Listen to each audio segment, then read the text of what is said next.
10h30. Mais juste avant, je voudrais qu'on parle ce matin de cette décision radicale qui a été prise par la maire d'Échirolles. C'est dans la banlieue de Grenoble. Un immeuble qui était devenu une sorte de zone de non-droit aux mains des dealers va être vidé de tous ses habitants. Pour la maire, l'immeuble est devenu trop dangereux. Ils ont donc 3 jours, les habitants, pour plier bagages. Amandine Demort, la maire communiste d'Échirolles, sera avec nous dans un instant. On en parlera avec elle. Mais d'abord, Fanny Wegscheider, les éclaireurs. Bonjour Fanny. Bonjour. Pourquoi cette décision ?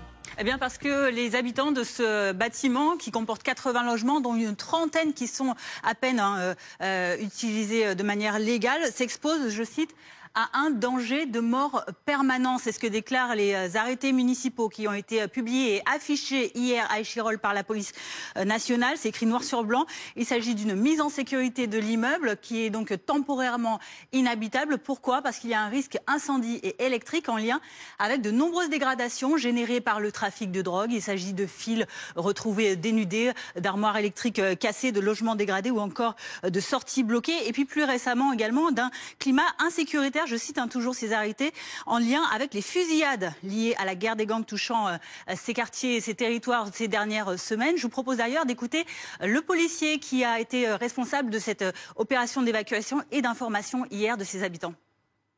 Ils étaient effectivement plutôt surpris, mais la nouvelle a été bien accueillie. Les portes des coffrets électriques ont été dégradées par les dealers, par les gens qui squattent ici. Ils se servaient des portes pour se chauffer l'hiver en faisant des braseros et des feux devant le bâtiment.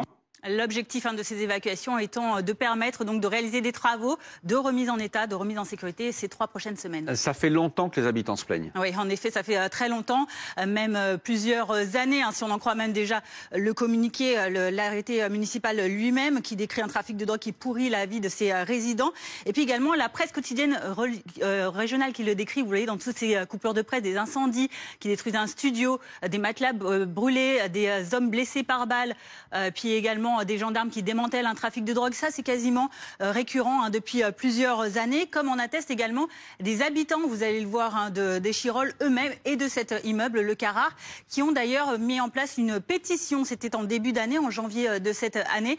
Au secours, aidez-nous, on voit bien ce cri, on a le droit de vivre en sécurité, ils le disent, voilà plus de 3 ans maintenant que nous vivons un enfer, un morceau choisi, vous allez le voir, de ce qu'ils déclarent, de ce qu'ils vivent au quotidien. Ils détruisent notre bâtiment, squattent nos appartements et nos boîtes aux lettres. Si on dit quelque chose, ils nous brûlent notre logement. Ils possèdent des armes à feu. Nous avons contacté tout le monde depuis 2 ans maintenant, mais rien n'y fait. Merci beaucoup Fanny Wegscheider. Je vais rejoindre le mur d'images pour vous interroger, Amandine Demort. Bonjour, merci d'être là. Vous êtes la maire communiste d'Échirolles. On est également avec Yannick Biancheri, secrétaire départemental pour le syndicat de police